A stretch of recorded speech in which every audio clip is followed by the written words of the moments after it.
Welcome back to the Evolving Leadership and Workplace Culture Virtual Summit.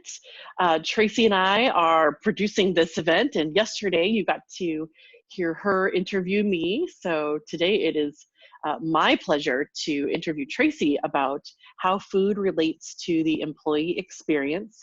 So Tracy, in case anybody missed my session yesterday or our opening session where we both introduced ourselves, why don't you go ahead and tell everybody about you and what you're working on? Yeah, my name is Tracy Stuckrath, and I am the president of Thrive, Meetings and Events, Thrive Workplace Culture, Thrive anything.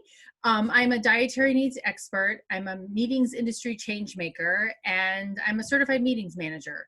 And my passion for safe and inclusive food and beverage, coming from having my own food allergy, helped me create my company a year ago, actually, this month, to help customers and clients establish best practices about food and beverage and how it can actually improve experiences in the workplace, increase your profit with the food and beverage that you're serving your employees and your customers.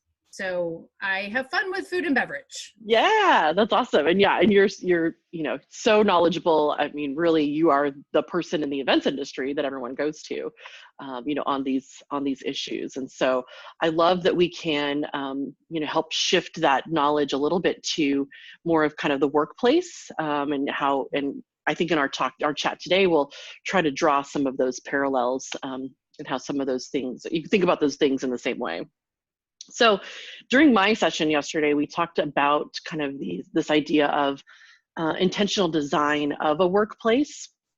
So tell us, just to kind of get us thinking about where are all of the places where food shows up in a workplace or work environments? There's so much food at work. Because I don't think we think about it, right? I know. And I mean, when I wrote this article for Humans at Work, a book that I co-authored a couple of years ago, I was rattling it off and I'm like, wow. I mean, so there's vending machines, there's the company cafeteria, or there's the little, the sundry shop this company store downstairs. It's at birthday parties or company events, your staff meetings. It's at cocktail receptions, and it's actually at events that you host or your employees attend on behalf of your company. So it's in a lot of different places, and actually it's at your coworker's desk as well, and in your break room, because hopefully you have a refrigerator for them to store their food. Yeah, it's a lot of different places. I think we just don't even necessarily think about all the places, where food actually exists. So talk a little bit about that emotional connection that we have to food. Why is food important? Oh, I mean, well, it's the one thing that we all have to do, but besides other things, but I mean, we all share food, and besides sleeping and stuff. Yeah. Sleep, shelter. Yeah. But we all have to eat to survive. And a lot of us actually, food is our form of business. It is, farmers, the people who actually work in your company cafeteria, is their form of business. But it's also the way we get to know each other. There's so much food. When we sit down we meet somebody, we sit down and we break bread with them. Actually, think about it when you welcome a new person to your neighborhood. Somebody brings over a cake or cookies, or when somebody dies, you make food and give it to them. So we use food in a lot of different ways, and I think that happens in the workplace as well. And I'm just going to show an example. So this was, oh my gosh, I've been gone from corporate America for 10 years now. And so this was probably 15 years ago. And we were having a birthday party for somebody in the office. Actually, this was about 2004, three or four. And I found out I couldn't have gluten or sugar or dairy. And we were having a birthday party, and my boss, I wasn't eating the cake that they brought in. And my boss just looks at me and she's like, just eat the damn cake, Tracy. I'm like, but I can't, because I have this allergy. And I mean, it kind of blew me. And I don't think it really it probably hit me then, but it didn't hit me until I started doing this work with Thrive, that was actually kind of a form of bullying, a form of being excluded from that experience. So that's kind of, to me, how it kind of plays into it. And one of my friends I talked to, that he buys lunch, he does lunch and learns for his clients. And he started, after we chatted about what I was doing, because he didn't know what I was doing, he went back, and instead of sending just the general menu for a restaurant that he buys from, he called them up and says, do you have any alternative menus for gluten-free and things like that? And he sent it out to one of his customers and got so many thank yous from his customers for providing those extra menus for them to eat. And one guy actually said, thank you for allowing me not to just eat lettuce while everyone else is eating sandwiches. And he built a better rapport with that customer, and, and eventually, got more business out of it. So that's some good stories, I think, that help explain it.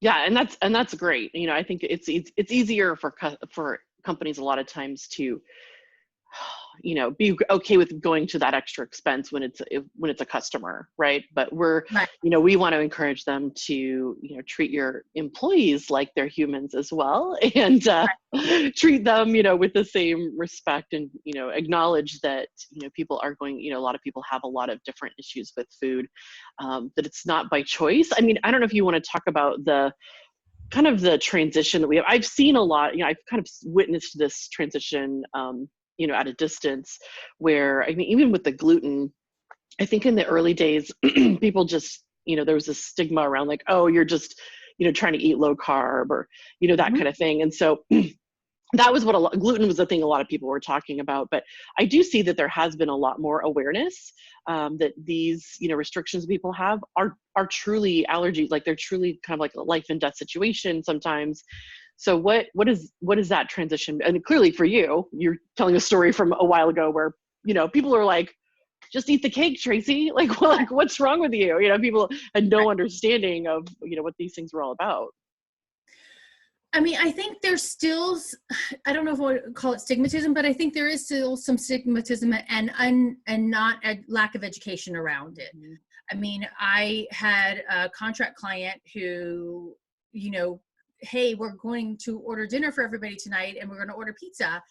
And we found this place that actually has gluten-free pizza and vegan options and things like that. And for whatever reason, we couldn't order from that place, so they just ordered Domino's. And I said, oh, well, can I order from this place that I got my lunch from the other day? And she's like, well, no, if I do that for you, then I have to do it for everybody else. So you just have to eat the Domino's or don't eat. And I'm like, okay, that just made me feel completely neglected and uncared for. And and she's apologetic about it, but that doesn't help. Yeah. So I think the stigmatism is still there, but I think there is a growing, much more of an awareness about it, but it still is a second thought sometimes. And when you're having that staff meeting and you ask somebody to order the food, and they pick up the phone and they call the local delicatessen or they call the local pizza place, and without asking about the dietary needs of your coworkers, if you don't already know them, and some people may have just got diagnosed with celiac disease or got diagnosed with diabetes, and they haven't told anybody yet because they're uncomfortable with it because they don't know what to do. And that's where, when you are ordering food for people in the workplace, you should ask the question, just saying, hey, want to make sure everybody's got something to eat. This is where we're ordering from. Here's some alternative menus, things like that. Yeah, that's great. And the story, one of the stories you told about, the lady that just told you just eat the cake.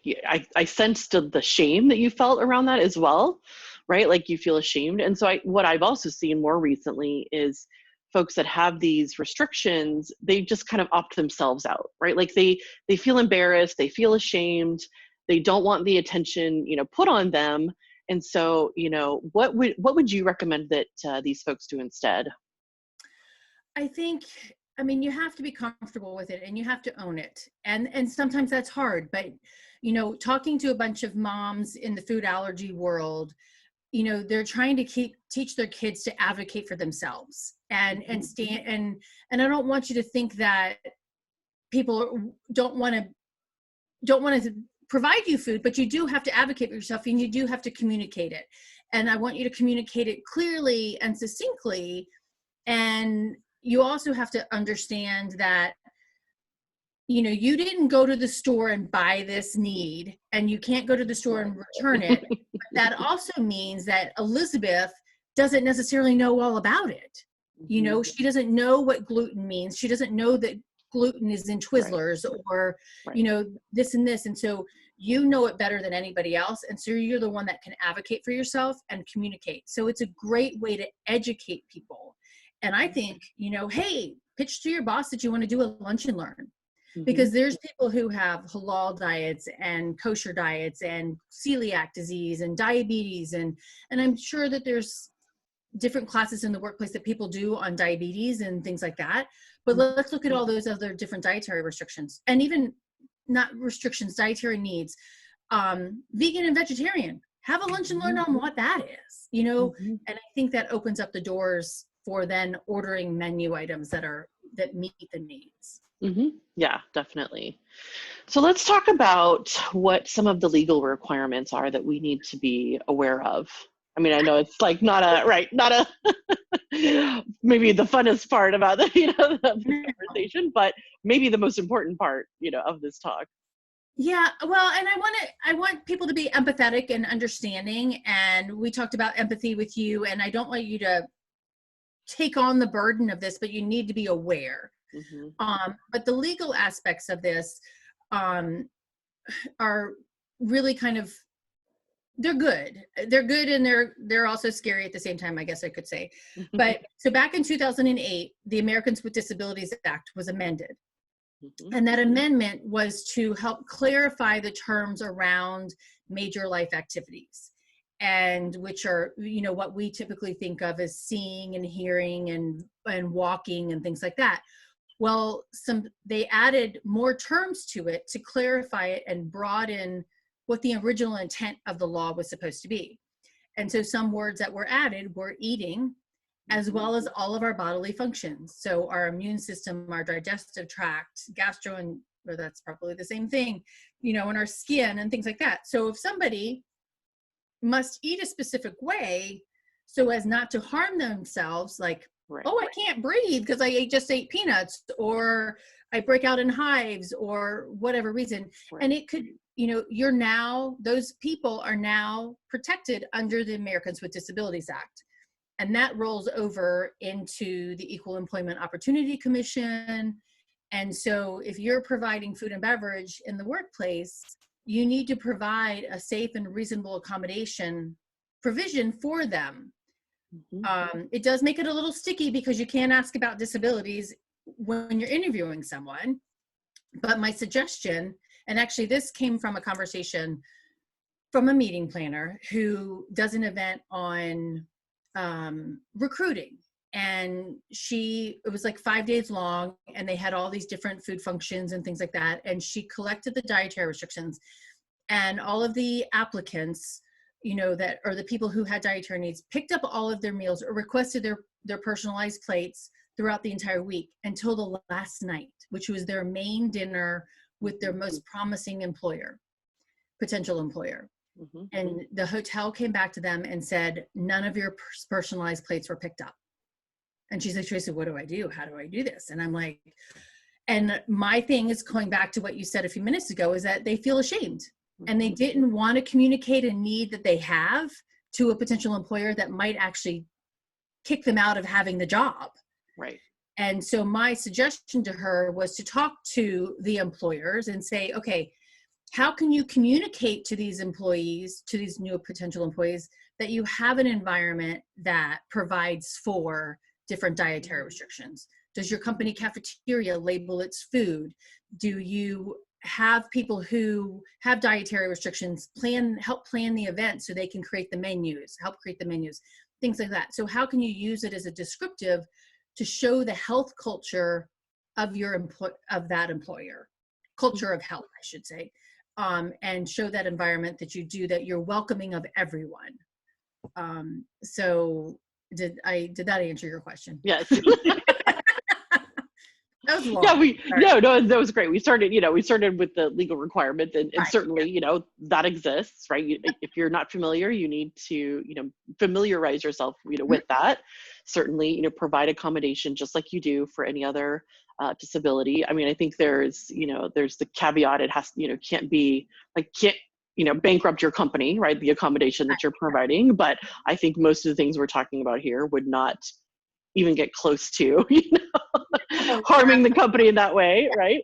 but I think, oh, go ahead. No, but I think where you transitioned to was a great topic, in that, companies, in order to attract quality employees, are starting to think about how do I talk about our culture here, right? How do I show the diversity we have? Hopefully, if they have it, and why not, and extend that to, like, oh, also we like to take care of your well-being in whatever ways, right? Like that, but take care of you as, as a person, regardless of what, you can eat or can't eat.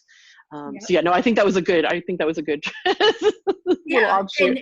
And that's a very positive look. And I want to jump back and be a little bit, show a negative story that can illustrate this a little bit. But so a couple of years ago, there was a case with Panera, and I can say the name because it's out there, but the story was that one of the stores, this one kid had allergies to nuts, and his boss, as well as his coworkers, were like, oh, we're going to put peanut butter and nut butter on your EpiPen, and here, try this cookie. It's completely nut free. It's fine for you. And really made it an unsafe experience. And, and ended up going to court and making national news. Well, I say national news, it made news in a variety of different markets. But and they settled, out of court, which is great, but that still is that stigmatism. I mean, and how is that person going to go forward when he's looking for a new job, right? And how can you, as an employer, make sure that type of bullying doesn't lead you to the risk of him getting sick in the workplace, or the risk of you getting sued? So that's kind of where that legal aspect, I think, also comes into play. Yeah, and I'll just say, I know, because I've been there, I know how rough it is to manage, service business, like service types of business like that, food service industry, that kind of thing. Like, I know that job is immensely hard, but just think of the kind of culture that particular store had, that those, that those other employees were doing that level of bullying to their, to their coworker. Like, hello, where was, it's like, obviously, that kind of and that's why I think ultimately it was probably, Panera that ended up in a lawsuit, because it, obviously they had cause to show that was, from the, I wouldn't say the top down, probably, right? But like at whatever level, I'm sure that, there's just neglect by the managers. And his direct manager was part of it. And so that that you're not showing the good responsibility of it as a person in general, or as a boss. And, another story of a person I know is that she communicated her shellfish allergies to her boss and to the HR. And they're like, oh yeah, whatever. And she's like, I mean, she couldn't be in the room with it, like when it's steaming, even if somebody's cooking it, right? And so she asked for some accommodations, and they put up a sign for a little while, and then they took it down, and she ended up going to the Massachusetts Department of Disabilities and filing a claim against her company. And because they didn't care. And so, and now she's in a new job. Right. So think about the cost of, retention, and it's cheaper to maintain somebody than it is to hire that new employee. I forgot, it's like 30-60% cost. And so why not just provide that person a safe environment versus especially if that person's a good employee, right? Just because the food she eats, really? Right, exactly. And so sometimes let's talk about this idea of invisible disabilities as well. And I think, that there's a broader category, right, of that. Maybe you want to mention some other types, but clearly a food restriction, allergies would fall into that category, I believe. But yeah, do you have any other stories of people that have had, somebody you would have thought, like, just again, you like to stereotype people based on how they look, right? But it's like, Right. oh, I wouldn't have even thought that person would be dealing, with that. Yeah. Stories of invisible disabilities. Well, I know there was one you told me about an event where there was, some physical activity. Oh, yes. So when I was in corporate, and we did an event that we were running around Epcot, and this is before I got into all of this, and so I was very naive, or yeah, I'll just say naive about it. But one of our things was doing a scavenger hunt around Epcot, which is a pretty big space, and we put everybody in teams, and everybody had a great time, right? Well, at the end of the event, I'm talking to one of the guys, and this was a national event, so it had people coming from all over the country, from different locations. But this one gentleman said, hey, next time, I wish you would have let us know that we were going to running around for 3 hours, because I am a former NFL football player, and I have a pain management system that I would have actually changed the way that my medicine drips through my body if I known that. And I'm like, okay, wow. I never asked anybody if they had physical, limitations. I never told about the physical limitations or the activities that we were going to do. And so I actually put that gentleman in harm's way in some respects, because I didn't communicate that.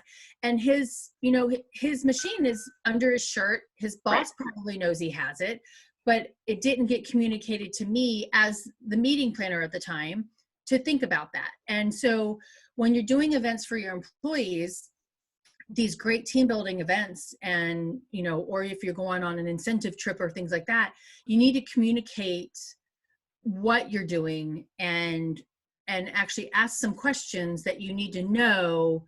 It's like signing that waiver when you go skydiving or whatever, but, sign your life away, but understanding those things. And even I went to an event last year, and we did, it's the iFly kind of thing, Yeah, indoor skydiving. Indoor skydiving, yeah.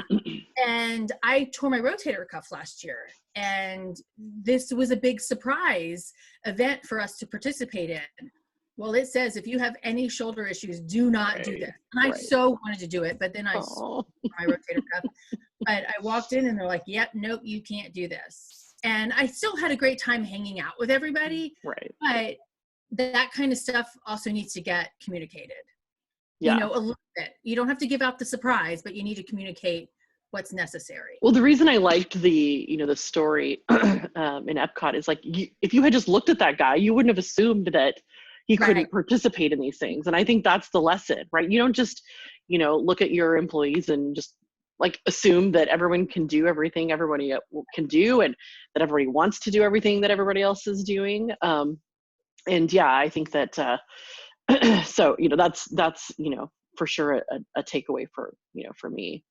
Well, and you also have to think of when you're jumping back to food and beverage a little bit too. If you've got somebody who's visually impaired, or who's hard, hearing impaired, and you're having a lunch function, just say it's your national sales meeting, right? And you have and everybody goes into this room to eat.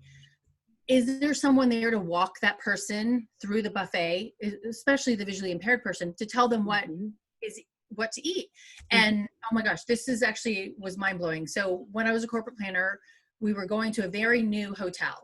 I think we're going to be the fourth group in. Right. And the group before us was the Association of Visually Impaired. And somebody joked that, the hotel doesn't need to be ready for them because they can't see anything.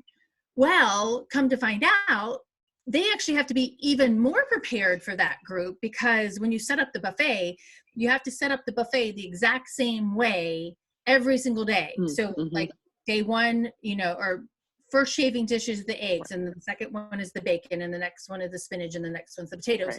You have to set it up that exact same way every day, so that they understand what's going to be served and in what order, or you have to have, and you have to have servers there to help them.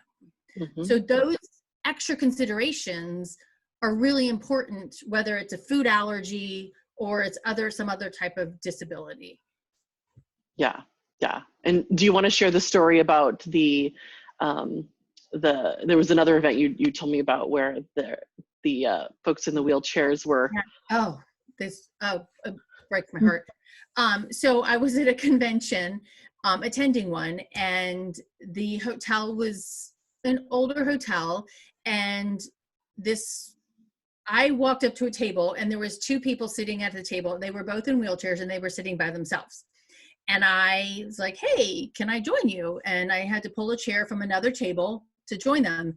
And having this conversation with them, come to find out, it took them both to go from the general session room, 2 elevators to the back of the hotel to get to this meeting space to where the food function was. And then when they got to the food function, there was no one there to help them. The tables were high, so they're in wheelchairs, so how to get the food out of the chafing dishes onto their plates. And then when they went to go wheel up to a table to have lunch, every single table in the room had chairs around it. So there was no spot. It was like wiggling yourself into a bar to get a drink, right?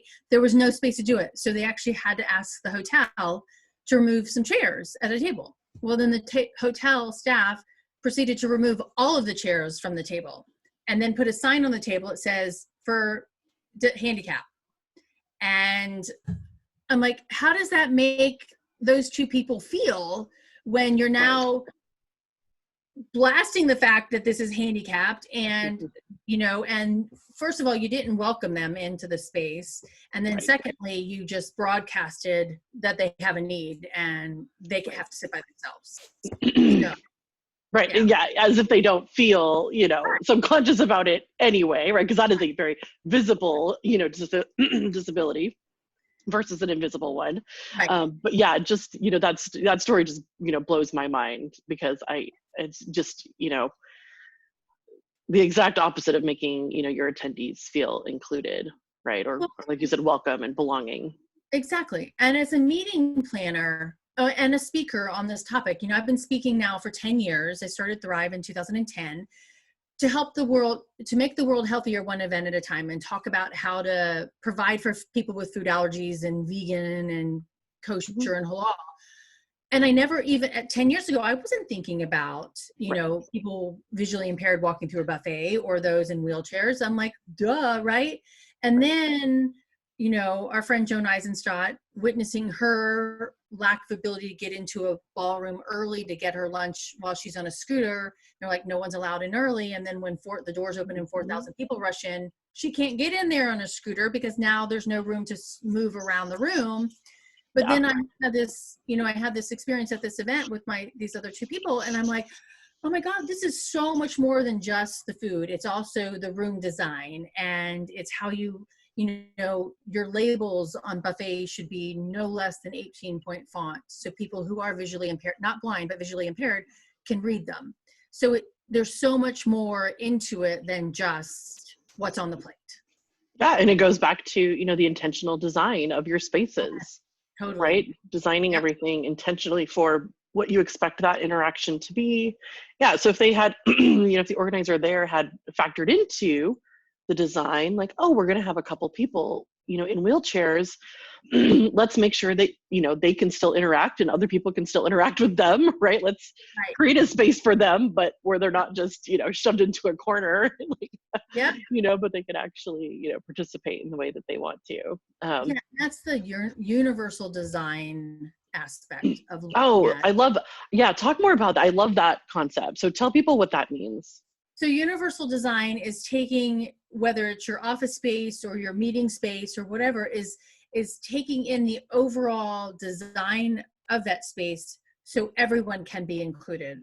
That's very simplistic way to describe it, but it comes into your handouts, things that your website, is your website universally designed for everyone to engage in with your company on that?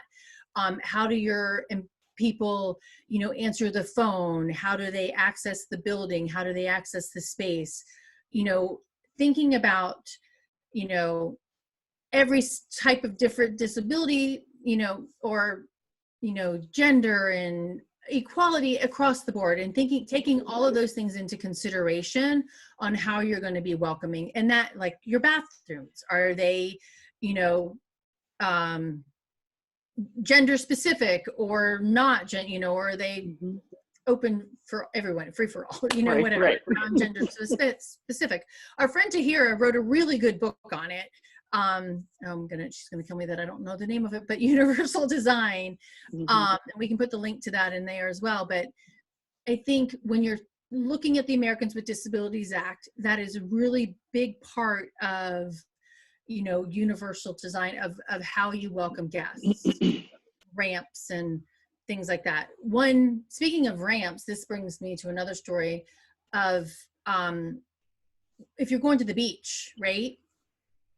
You're having a party on the beach. Can everybody get to the beach? How do people in wheelchairs get to the beach? There's a really cool company. I'll look it up and tell you the name of it, but their equipment, it's actually like a yoga mat that goes on the Mhm. beach, and Yeah, people I've seen these. oh my God, it's so cool. And now they allow branding. So if you're Mm. sponsoring something, you can totally get it branded. But it was originally designed for the Marines to get the tanks up out of the water onto the Mm. beach. Mhm. But you have to think about that too. And one person that used to work at a hotel said to me, she's like, you don't want to design the ramp to get to the beach only for that one person, for those two people at that conference. You need to make sure that ramp is used for everyone. Right. So that's the universal design of that ramp, versus, because if you design it for just that one person, you're actually calling them out. You're not being inclusive in that design. So Yeah. universal design is all about inclusion.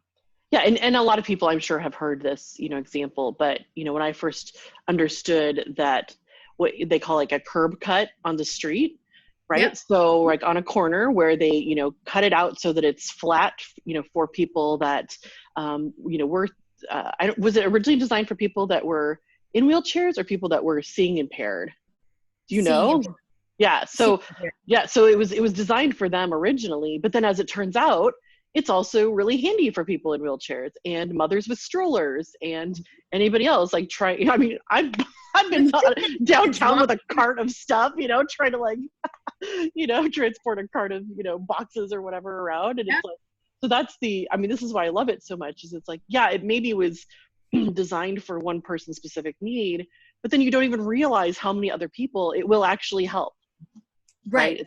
Well, yeah. And then I was at the event that, I forgot what story I told about that event, but I was at an event and I went walking to exercise. Mhm. And this hotel had some sidewalks to there, and then walking around, and I took a left, and then the sidewalk ends. Well, come to find out, maybe it's in that county or that city, but they leave it up to each individual business to design their own sidewalks for their customers. And so there was no connection between those businesses. And so that kind of blows my mind, where the universal design of that Right. shopping area was not considered. It was left up to each individual business, and why those businesses didn't think about the Right. connection.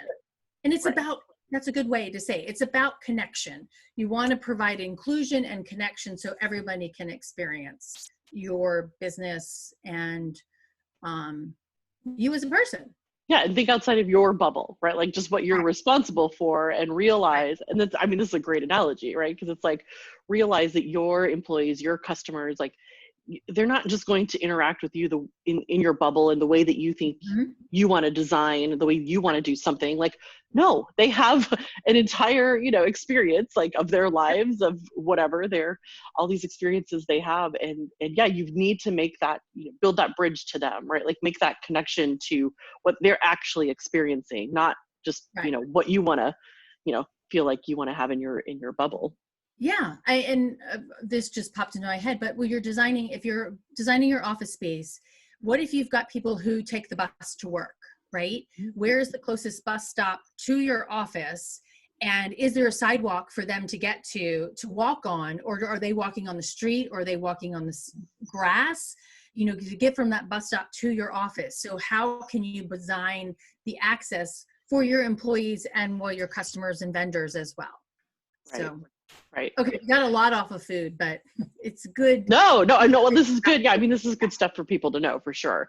So speaking of offices, no one is in an office right now. So I mean, there are still people, think like there are people going to work, right? But typically not people that are going to work in an office. So for all these folks now that are working from home, what are the new things that employers need to be considering regarding these topics we've been talking about today? Well, I think, everybody's doing Zoom calls or whatever platform that they're using to engage with their employees. And so I think, if you're going to do some team building, and John talked about team building yesterday, and we've got Andy coming up, but if you're thinking about food and beverage, you want your employees to be healthy and safe at home as well. So can you do those lunch and learns, via Zoom and saying, hey, this is what I'm making my vegan lunch today. And like, I emailed a girl the other day that I met was vegan. I'm like, so what do you eat for breakfast? Right? Just because I love to find that out. So do those lunch and learns there. Be really, send them some information on how to be healthier, because everybody's talking about the COVID-19, the pounds that we're gaining from being at home and eating all this, non-healthy food. Can you send out recipes, or do a recipe group of your employees to share recipes that are healthy for them? One story that I have from a corporate office I think can relay into this is their health insurance costs were really high, this company, and they gave everybody pedometers and other gym memberships and things like that. And after a couple of months of doing that, nothing changed. Their health, and they were trying to reduce their costs. Nothing changed with their employees' health. They didn't talk to the company cafeteria. And then when they did, they worked with the company cafeteria to actually reduce the cost of the healthy food and basically tax the higher, unhealthier food. And a couple of months later, their health insurance costs came down because people were thinking about that. So I suggest just kind of educating people on how to be healthier in the home. A lot of people are now eating with their kids a lot more, so how can you get them to, eat healthier? There's a lot of people doing free cooking classes. Get them to sign up and to take them. One company I read about, I keep talking a mile a minute. That's okay. They said, go take webinars. Take a webinar on whatever you want to take a webinar on while we're at home, right? But you have to come back and tell us what you learned about that. So do that with cooking classes, or do that with crocheting class or something like that. But I think helping them get focused on their health while they're at home is going to help you in the long run with your health insurance costs, with their focus and productivity. Because when they come back and if they're, they're not focused because of they've got a sugar high, or, or they felt sick from a food allergy reaction, they're not focused and you're losing productivity. Yeah. I mean, and clearly there's a lot of good reasons to, the health insurance costs, but, the health of your employees, like good reasons to promote these things. But I would also say, again, you have to be careful. I mean, a lot of people are truly experiencing different stages of grief right now too. And so I think, just being careful that doesn't go into, again, a shame in the other direction, right? When you just don't want to make people feel bad for their choices, regardless of what those, choices are, especially now, but anytime, right? Anytime, your employees, choices are their own. And a lot of times there are emotions tied into that as well. Yes. But yeah. Very true. And it's it's education and it's communication. And and if you're asking somebody, oh, hey, what did you eat for breakfast today? I mean, that would be a fun thing. What did you eat for breakfast today? A good way to start a conversation, and to share. And not even about diet, not even about food allergies. You could do one on culture. Like if you've got a bunch of people from India or from Sweden or from Mexico or from Japan, get them engaged in sharing what their full food culture is, because some people, they may just know the local dim sum place, but they don't know necessarily anything about that. So providing them some education on culture and other employees is, I think, another aspect to being healthier and connected to your employees. Yeah, and this has come up a couple of times, I think now, during our summit here, where we're inviting, or whether we like it or not, people are in our homes, right? And like learning, learning more about us personally, maybe just having, building more of that authenticity that way. And so I think this is like, I think that's a fun suggestion, maybe, yeah, how can you incorporate food into helping your coworkers, learn more about you? It's like, oh, well, now that I'm, home all this, like I have to, cook more often. I'm, making this recipe that was the favorite thing my mom used to make when I was growing up or something, right? And so fun, right? It doesn't even have to be like, a culture specific thing. It can just be like, hey, this is meaning, again, back to the emotion. I think, we'll just go full circle and say, food is very emotional. It is very much a part of our lives. And so, yeah, so just learning more about that as it relates to, the people in your life, I think can be, just a fun way to do that. It just reminded me of a couple years ago, IMEX, which is a large event company that has two large conventions for the meetings industry.